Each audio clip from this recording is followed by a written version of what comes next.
It's the World This Week, 7 days, 4 Paris-based correspondents, 1 hour. The World This Week in partnership with the Daily Beast. Joining us, Laure Mondeville, senior reporter for French broadsheet Le Figaro. How are you? Hey, how are you? Nice to see you. Nice to say hello as well to Elena Gabrielon, journalist at the Russian language service of Radio France International. Good evening. Our sister station, who has two able representatives. Angela Diffley, journalist at RFI in English. Nice to see you. Hello. And Stéphane de Vries, Paris correspondent for RTL4, co-host of the So French podcast. How are you, sir? I'm fine, thank you. The World This Week on Facebook and on Twitter, hashtag World This Week. And by the way, it's a week that began with Beijing residents wondering what was going on. Streets blocked, Tiananmen Square cordoned off. Surely a VIP was in town. Who could it be? Could it be? Could it? Yes, it was. For his first trip abroad since becoming North Korea's leader 7 years ago, Kim Jong-Un traveling to China for a 4-day trip. He came by armored train. The footage from Chinese state television, as described by the South China Morning Post, shows a deferential Kim listening attentively, his head lowered, and taking notes as Xi tells him they should cherish the bilateral relations built by the two nations' forefathers. Guess what, by the way? North Korean television promises a return leg. 김정은 동지께서는 우리 당과 정부의 이름으로 습근평 동지가 편리한 시기에 조선민주주의인민공화국을 공식 방문하실 것을 초청하셨으며 초청은 쾌히 수락됐습니다. Laure Mondeville, what do you make of this visit? Well, I think it's one of the extraordinary episodes of the quite extraordinary, poker game which has started a few months ago with the madman, approach of Trump to North Korea, with the, of course, firing of all these, missiles, making the North Korean leader Kim making sure the whole world knew that he was now nuclear power. So I think this is one of the episodes, and it's Kim going to Beijing, and I thought the images were quite extraordinary, seeing him as a little boy listening to Kim, but I'm not totally sure it's Xi. Kim listening to Xi. Kim listening to Xi, exactly.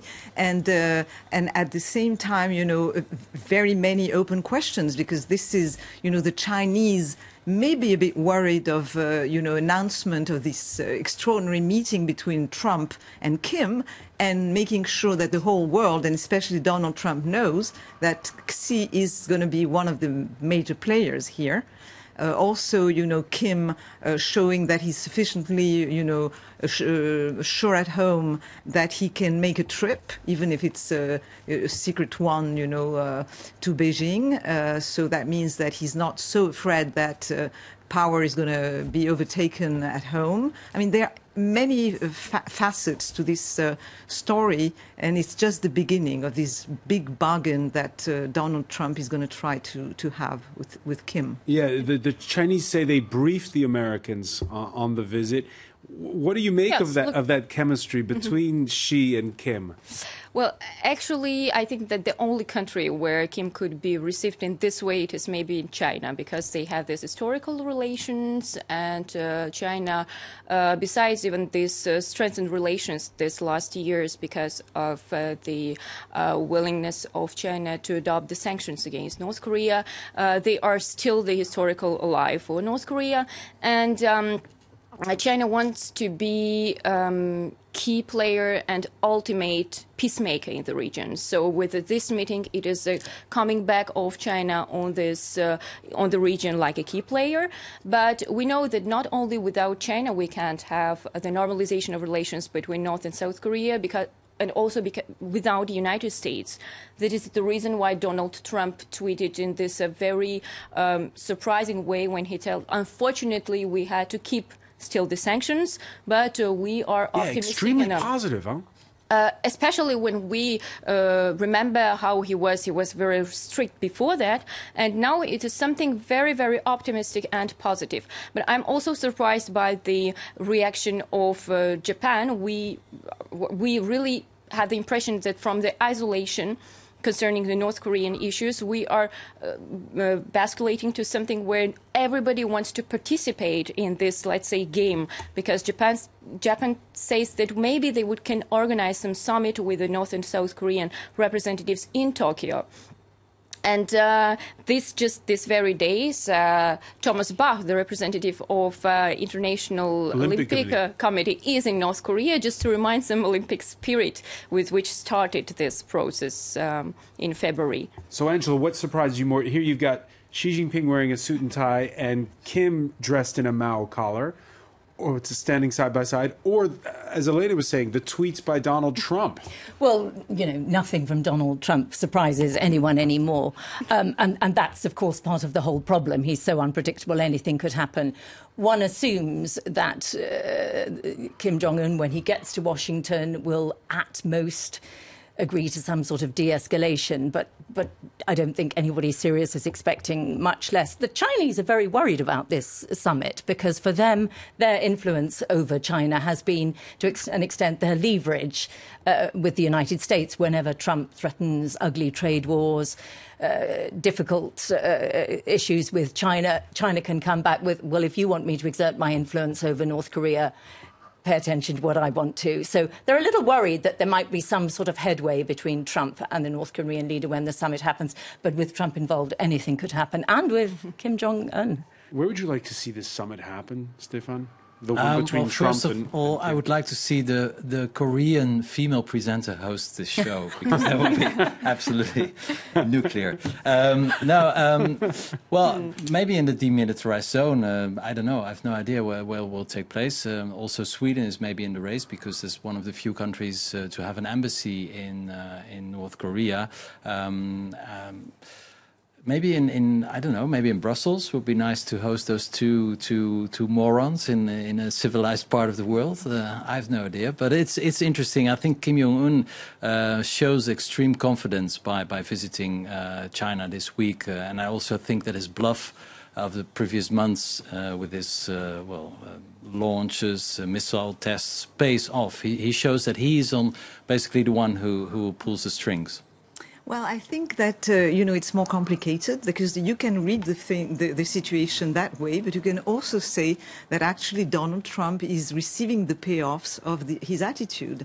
And although he has been extremely criticized, everyone's saying this is totally crazy, he's a fool, he's a clown.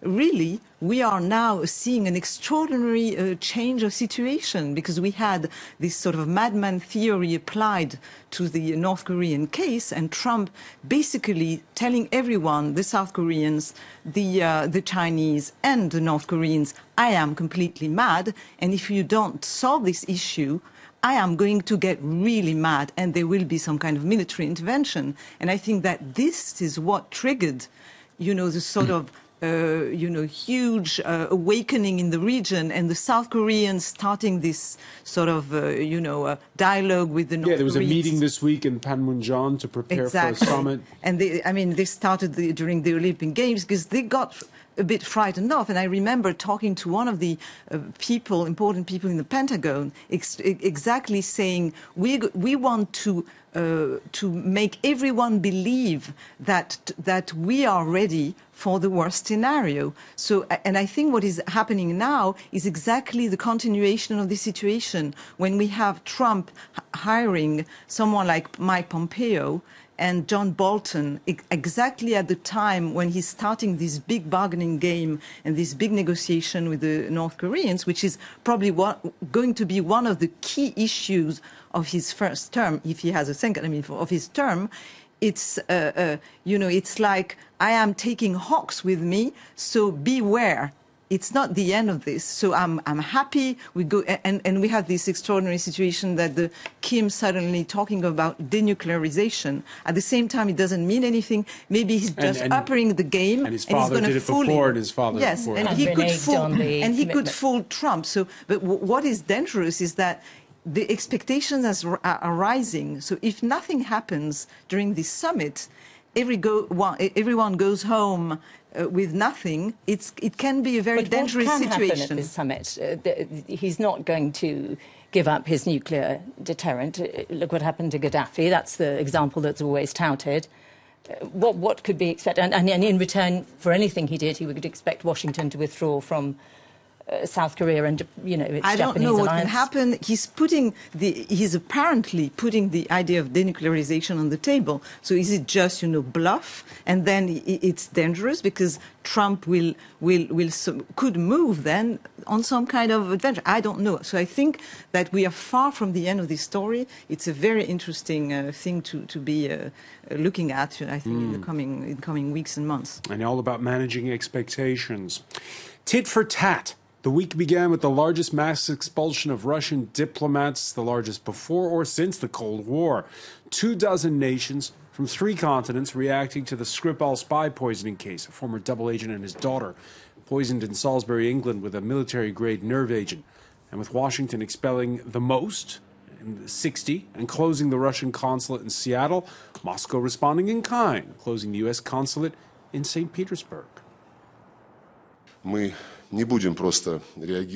will not only react, so to speak, reactively to what the Anglo-Saxon Axis is doing to us, forcing everyone to follow an anti-Russian path. We want to establish the truth. The Anglo-Saxon Axis. Tell me about his turn of phrase there, Elena Gabrielon. Well, actually, it is something that was probably not expected very much by Russia, because they are always talking about divided Western world. And now we see that 25 countries coordinated their action in this diplomatic campaign, expelling the Russian diplomats. And it is something that shows the unity of a Western world from one side, and from another, also the strongness of Great Britain, which was considered like isolated country with the Brexit,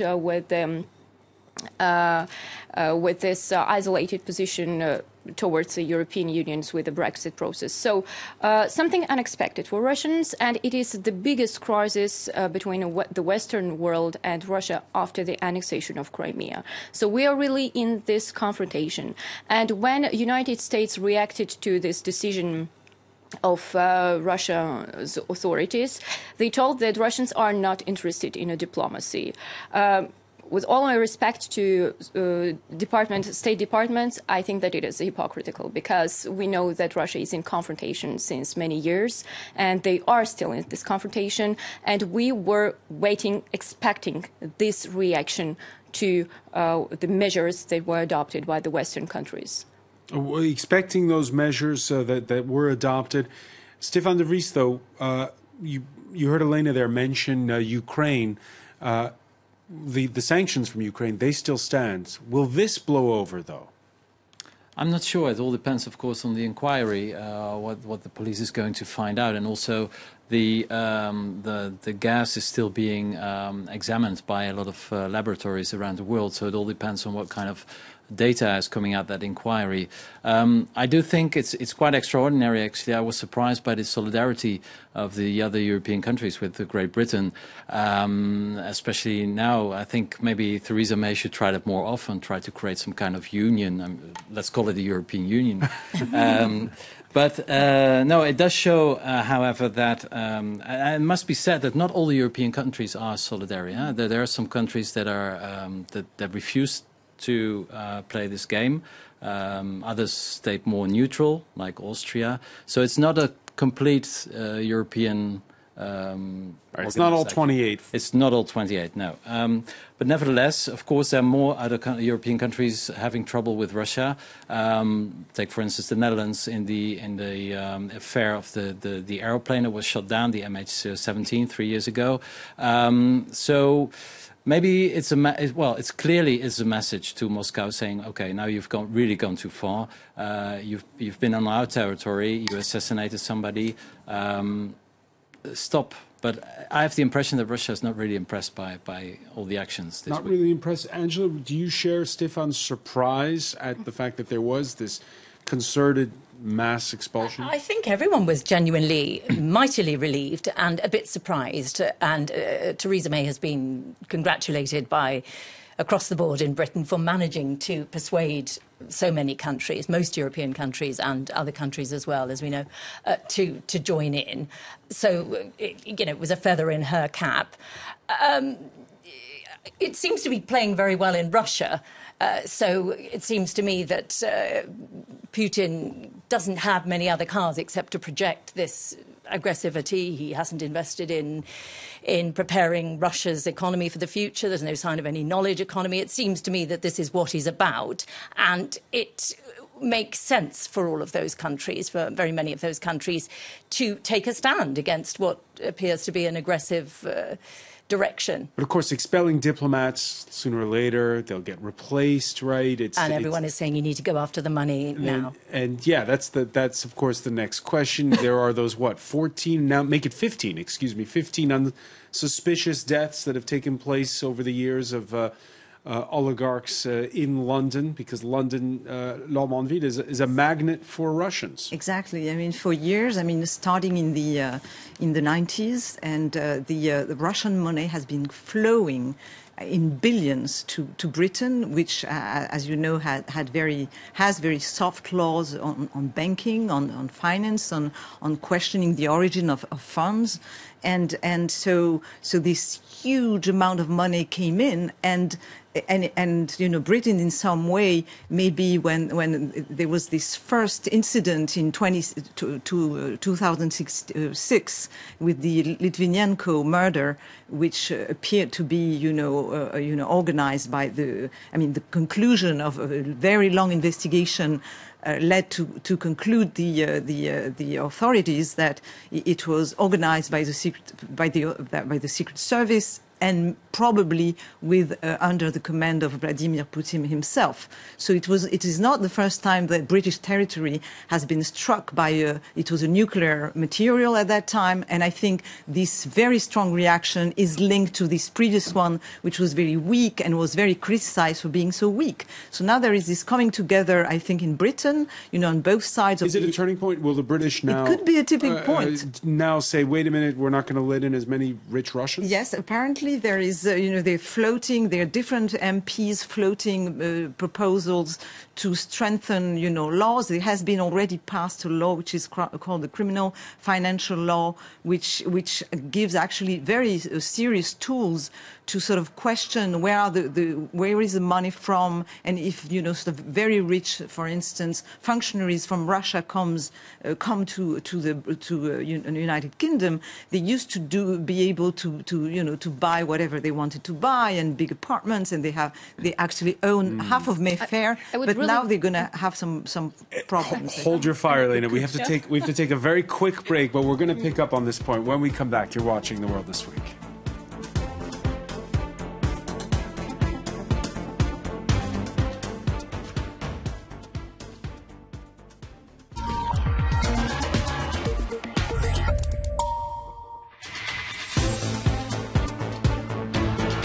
Welcome back, or welcome if you're just joining us. It's The World This Week in partnership with the Daily Beast. And joining us, Laure Mandeville, senior reporter at newspaper Le Figaro. With us as well, Elena Gabrielon, journalist at the Russian language service of sister station Radio France International. Also from RFI, but from the English service, Angela Diffley. And we welcome back as well Stéphane de Vries, Paris correspondent for RTL4 and co-host of the So French podcast. Just before the break, Elena, we were talking about how, this time the British might get serious about watching who brings money into the UK, who gets a visa to come and settle down. Yeah, especially the dirty money which are coming from Russia. Inquiries could be led for 700 cases of Russian citizens who got British visas. And I'm quite surprised why the question is raised right now, because since many years, especially Russian independent journalists and also foreign journalists are making investigations about all this suspicious money from Russia, which are coming to Great Britain. And this tool could be even much more effective than the sanctions, because this tool could tackle the decision makers, not the ordinary Russian citizens who are affected by Western sanctions. So this could really touch people who have if they are not decision makers, they have the influence on decision makers. All right. And just before the break, Angela was mentioning how the Russian public opinion, galvanized by this us versus them standoff between Russia and the West. There was a different story that made headlines this week, and that was, well, Wednesday we saw a day of national mourning for those killed in a mall fire in Siberia. The official toll, 64 killed, 41 of them children, with horrific tales of a locked movie house, firefighters who said they didn't have the needed equipment and stood idle while the fire burned.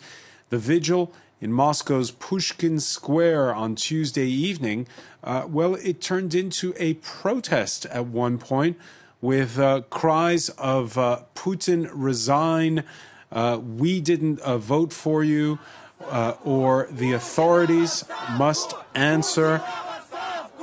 Elena Gabriel, we were wondering whether there would be limited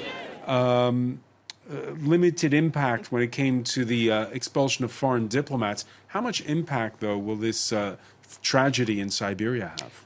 Well, actually, this tragedy is something quite symptomatic for Russian society because the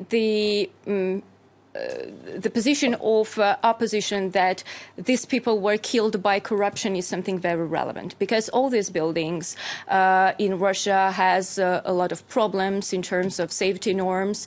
Why? Not because of these norms are not very strict in Russia, but because they were not respected, because the authorities gave the permissions to build them without respecting the norms, and they closed their eyes just taking the bribes. So it is the problem of corruption in Russia, not only the problem of safety. And when Vladimir Putin, in front of Federal Council, he was talking about invincible missiles. He was talking about some later an operation in Mars. And then he had more than 70% of elections. Now he faced really some interior crisis in his country. This is a crisis for him? It is maybe a little bit exaggeration when I say crisis, but it's a very important test for him because he was not talking during his 2 hours speech in front of the Federal Council. He was not talking about the corruption. He told only one time that the governors are doing a very good job, that yes, of course, a little bit of problems we have the corruption. We need to fight against it, but it was not the main problem. The main problem in Russia are the Western enemies. Let's say it is how it's presented by federal channels. But no Russian citizen were killed by these Western enemies. At least 45 people were killed in this, were dead in this tragedy. So that is the problem in Russia.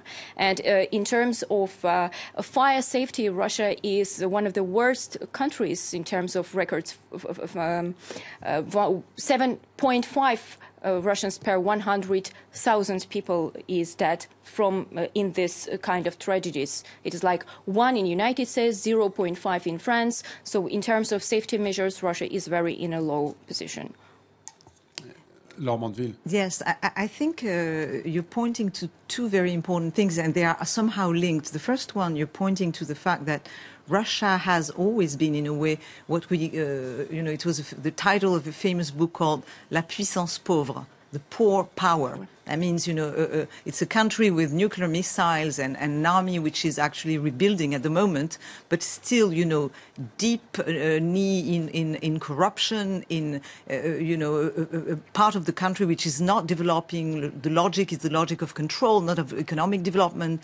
And let's face it, the image, of the enemy, external enemy, is a way for Putin to sort of buy the support of the population, because this economic miracle hasn't happened. At the same time, there is also the question of how do we handle this power? And you were mentioning that if you hit the oligarchs, you hit the regime, but you distinguish between the people, the Russian people, and the regime. And I think it's important that Theresa May actually, when she was addressing the issue, she differentiated between what she called Russian power and the Russian people, and that she didn't want to get into any kind of confrontation with the Russian people. And I think, the West has been struggling to find the right answer to Russia today, because, of course, this confrontation is very dangerous. Because when the situation at the moment of this confrontational tone, this sort of escalation is not good,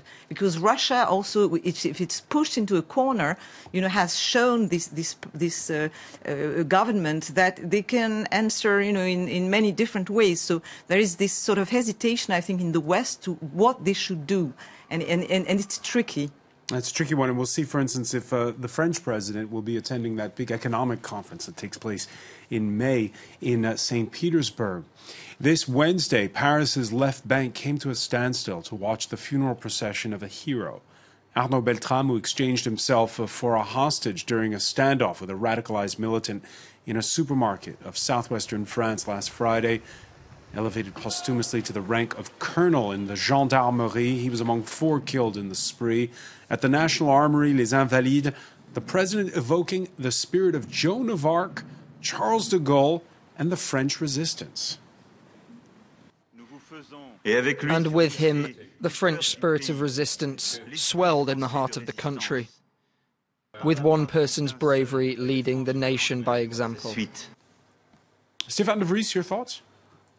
Well, if I hear the words French resistance, I always have to smile.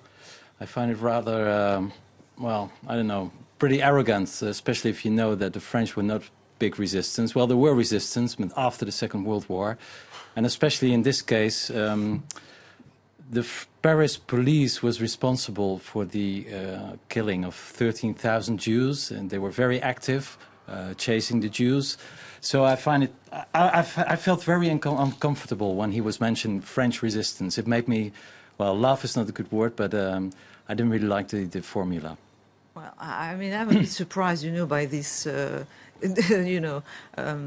statement, which is extremely, condescending and arrogant in a way too, because I think that, many French people, even if they were not part of the resistance, disagreed with what was going on in France during the occupation, and a lot of people were hiding Jews for many years. I mean, this is a whole debate. Not a lot of people. But I think, yes, that in France, many Jews were saved actually, because of being hidden, etc. But I mean, we're not going to start a historical debate. But what I wanted to say is, I think it's very important that at this very moment when the country is somehow at war with part of Islam is radical Islam, which is trying to sow discord among the French, and divide them, and present us as lambs who are not capable of opposing and finding a way to resist, because we are a democracy and we are vulnerable. I think it's very important to show that there are people standing up and actually who define what is martyrdom in a different way from the Islamists who go and kill people. And Arnaud Beltrame, I think it was underlined by many French people, he showed that he was a martyr because he gave his life for someone else. And I think that the French somehow, it was a way for them to unite. And I think it was very important that there was this moment of unity and mourning around this guy who's a hero. We saw, Angela Diffley, even a rare moment of unity in the National Assembly, where usually the politicians are all going at each other. Yes, only positive things were said about him. Who could say otherwise? This was an act of heroism. He swapped his place for a hostage and lost his life. And the streets of Paris were lined with people as his Despite the coffin, teeming rain. Yes, as his coffin was driven from up to the Invalides from the Panthéon. There were lots and lots of people. I think it has touched a lot of people. It's one of those individual acts of bravery that we haven't seen so many of recently. And I think this whole business, there's a sense of something changing slightly, I think, with this. I think one of the reasons might be because every time there is an act of terrorism in La France Profonde, when it's outside Paris or a big city, it shocks somehow even more. We had it with the 2 young girls who had their throats slits at a station, the priest who was killed in Normandy, somehow it's even more shocking when it hits tiny communities in rural France. And after the first big terrorist acts in 2015, there was a great emphasis on national unity, but there was a sense that it was papering over quite a lot of anger, quite a lot of disagreement about what should be done. And nowadays, when there's an act like this, it's difficult to wait for a decent period of time before arguing, because who knows when the next one might come. There might not be time to respect a decent period of time. So politicians have started immediately arguing about what should be done. And I think in Le Figaro there was an 83% vote in a poll for people saying tougher action. Yeah. Yes, and this unity could seem to be something very important, but at the same time very symbolic, because still the political class in France is quite divided in terms of measures that we need to prevent such kind of attacks. Some of them suggest to create some Guantanamo prisons on some French island, another to take over the B nationalities from French nationalities. Strip people of dual citizenship of their nationality. So we have this disagreement in the political world of France, and on this question we don't have the unity. And the most important, and that's why Emmanuel Macron is under the pressure on these issues, because he don't have all the measures to suggest to the French people. We have this 20,000 potentially dangerous people who are on this file of terrorist threat, representing terrorist threat. So what we are going to do with these people, we don't have these clear questions and measures. We can't follow everybody. Everybody can be under surveillance. So that is the real question. But of course, symbolic unity is important, but the unity on political level, it is also something that it is expected by French citizens. And it's difficult because some of the solutions which are proposed are simplistic and couldn't be enforced or aren't reasonable. But if nothing is done, then what is happening and what we're seeing more and more is little groups of people counteracting themselves. Shortly after this attack in Toulouse, there was a formal sign like you see outside towns in France saying no jihadists. Harmless enough. But it's a sign that there are a lot of people getting very angry and feeling that the government is not doing enough. It's true that the options are difficult. Especially when we see that the people who are on this file of prevention from radicalization, 60% of those who made the attacks, they were not on these files. So that it also, we're asking the questions how these measures are effective if they finally are not. And it shows, actually that we are sitting on a powder barrel, but the French people, a powder keg, and I think the French people are very aware of this situation, and that's why I totally agree that there is this, aspiration for a real debate on what can be done, and nothing is simple. Of course, but I think that this kind of act is going to push more and more people to be involved in that debate. And I'm talking about the population, not only of the political class, which has been extremely, timid, to say the least. In the last few years, always sort of diverting from the real issues. And I think that this debate is going to happen, is happening more and more. And look what happened with this Jewish, woman also who was killed, and apparently there was anti-Semitism in this act, because that's what the president at least said, and that's happened with the investigation. It was under, the question of... they're investigating. They're investigating. So, and I think there was a huge emotion as well around the killing of this woman, who was an 85-year-old Jewish woman who had escaped from the Veldiv event. Yeah, she was a Holocaust survivor. Exactly.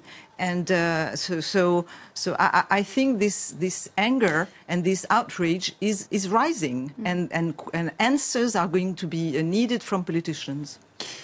Before we go, 1 year to go before Brexit, and there's one English invention that certainly sets the British apart from the rest of Europe: cricket, where there's no messing, it seems, with the notion of fair play. When Australia's national team was caught tampering with the ball during a test series with South Africa, yes, there were tears. I just want to say I'm sorry and for the pain that I've I guess, brought to Australia and the fans and the public, it's devastating, and I'm truly sorry. And there he is crying on camera. He wasn't the only one who cried, by the way, Angela Diffley. And this after we saw Australia's Prime Minister weigh in. This is a matter of national disgrace. In Australia, and Theresa May waded in and said how shocked she was. She's a big cricket fan, apparently. It is an Anglo-Saxon thing, except, interestingly, the Irish play it. And it's quite interesting when you look at all this Brexit business and the problem over Northern Ireland. Ireland would never have played cricket many years ago. It epitomised everything well, that was to be disliked about. They're not powerhouses yet. They're not. How do you explain, though, that this is... Because, all right, we have, for instance, we all remember Thierry Henry, for instance, scoring with his hand or passing the ball with his hand, and France qualifies for the World Cup against Ireland at the expense of Ireland. People, all right, he cheated. But in cricket, they're pretty serious about this notion of fair play, it seems. Well, there you are. That's, you know... How do you explain it? It's what it's about. It's about drinking tea and being calm, and it's not a brutish game, or it wasn't, but it has become increasingly like every other game, apparently. I'm not a big cricket expert, but yes. But the Australian nation is a very cricket-loving nation, and I think that is one of the reasons why this story became so important. It provoked even the tears, because they are really have the image of trusted players, and it is not quite good accepted for the Australians to cheating on this game. So they are known for this respecting fair games. So, and we see that finally even the sponsors turn off the team, and it shows that in long-term cheating you can't have a good result, even in such kind of games where we had the image of respecting the rules. That they were too punished, too severely punished. What's the lesson you've learned from this, Stefan? Well, it's just not cricket. No, I find it interesting because sport is emotion and drama and theatre, and nowadays we're watching. Sport is so important also in daily life and in the economy, and this is a story that's being told, and people just like those stories. And of course, him crying. I'm sure he will come back in a couple of months, and then he'll be received like a hero, you know. There is redemption, so it's just classic drama, and I think that's what people like, you know. But in particular cricket, it seems as though there's something different about this one sport. Yeah, cricket is maybe the one of the most gentleman-esque sports that exist, maybe together with rugby, I don't know, but it has this aura of old-fashioned gentlemen, you know, and maybe the nobility and all this, you know, those people don't cheat. Maybe that's the idea that goes. So tears are not tolerated by judges. Yeah, that's true. Tears are not tolerated. Ball tampering. There's been loads of in a more maybe cynical way that cricket is a sport, and to quote Orwell, sport is war minus the shooting. And that, you know, in sport today, you see a display of force all the time, and there are huge stakes. There's money involved, and it's a war in a way, minus the weapon. And in this case, with the tears, I want to thank you, Laure Mondeville. I want to thank as well Angela Diffley, Stefan de Vries, Elena Gabrielon. Stay with us. Media Watch is next.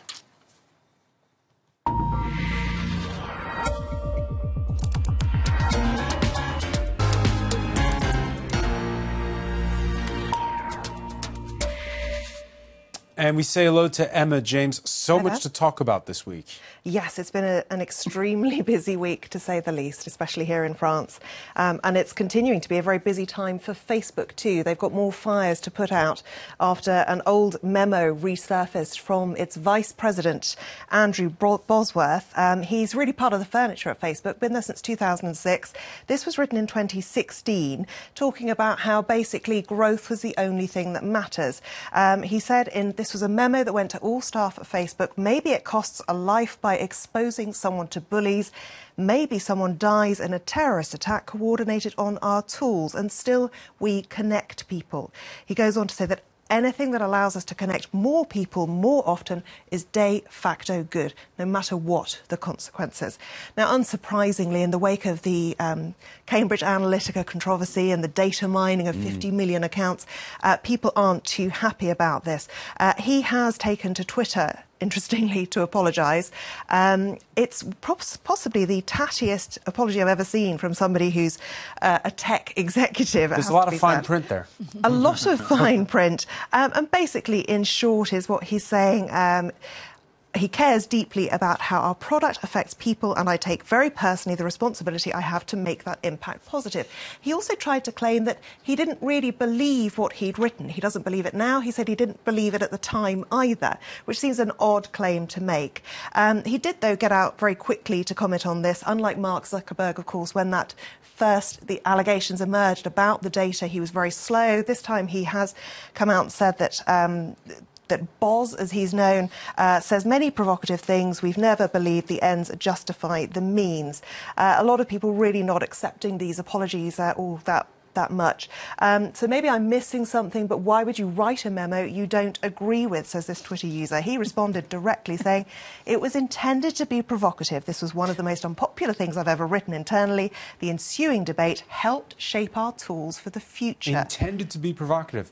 Well, that's like what the Cambridge Analytica people said about them being caught on tape in that Channel 4 documentary. Absolutely. It just doesn't seem like a plausible argument at all. This person saying, consider hiring a crisis PR firm if you want your company to survive. This is insanity. Because I can't think of any time when different stories about such a huge company as Facebook have come hot on the heels of one another in this way. Whether this will be treated as seriously or not, we'll have to wait and see. But this woman says the ugly truth is that no one can ever again trust a word any of you say, especially given that he says he doesn't even believe in his own words that he wrote to staff. This guy is something of a techie nerd looking at his Twitter profile, and clearly they stick together because he says this memo suffers from a lack of contiguous context, right? A lack of time, attention on behalf of contemporary readers. Apparently we're all too stupid to stick with things for long enough to read the whole story into it. And a climate in which people want to cast aspersions on Facebook. Well, frankly, if he wants context, I can give it to him, and it isn't pretty, because it is the context in this story that really amps it up into something huge. And Facebook should be hauled over the coals over this, because bear in mind, Bosworth said maybe someone dies in a terrorist attack coordinated on our tools. It was sent out on the 18th of June 2016. 5 days before a police officer and his wife were murdered in Magnanville in France. Their small child was seen behind because the killer was broadcasting on Facebook Live. Now, that 3-year-old child, the killer actually was talking about, I haven't decided what to do with him. That video went everywhere. So that was 5 days before. Now, you could say it happened in France. It was 5 days before the memo. 5 days before the memo was sent. Reported in the New York Times here. So you can't really say, oh, he's in the US, maybe he didn't hear about it. You could also say the Orlando Pulse nightclub shooting, which came on the 12th of June, the day before. Again, he would have known about that one. 49 people gunned down. The killer was sending Facebook posts before and during that assault in the nightclub. And then the final real nail in the coffin of this guy's argument that the context, needs to be looked at. Yes, the context tells you that the very day before that memo was sent out, a man in Chicago was murdered live on Facebook Live. So really, the context is very, very important here. It kind of pales into insignificance, but it is also worth pointing out, I think it's fair to say, that in his memo, he is very unapologetic about data collection, something, of course, that everyone's now looking at in the wake of Cambridge Analytica. But he says, we connect people, period. That's why all the work we do in growth is justified. All the questionable contact importing practices that we do. So really, he's shot himself in the foot in every way possible here. Has he shot himself in the foot, Stefan de Vries? We all know what the business model is, and yet people go on Facebook. Well, I find it interesting that everything that happened to Facebook the last well, let's say last 10 days was being discussed on Facebook. I want to get rid of Facebook, but it's very hard to disconnect. I don't know what to do. But and I think that's what they're relying on, the idea. But look at the stock. They lost about $100 billion in less than a week. So that shows that something, is changing. There but I don't be a think price to pay. Yeah. There could be a price to pay. Many thanks for that, Emma James. I want to thank our panel once again. Thank you for joining us here in The World This Week.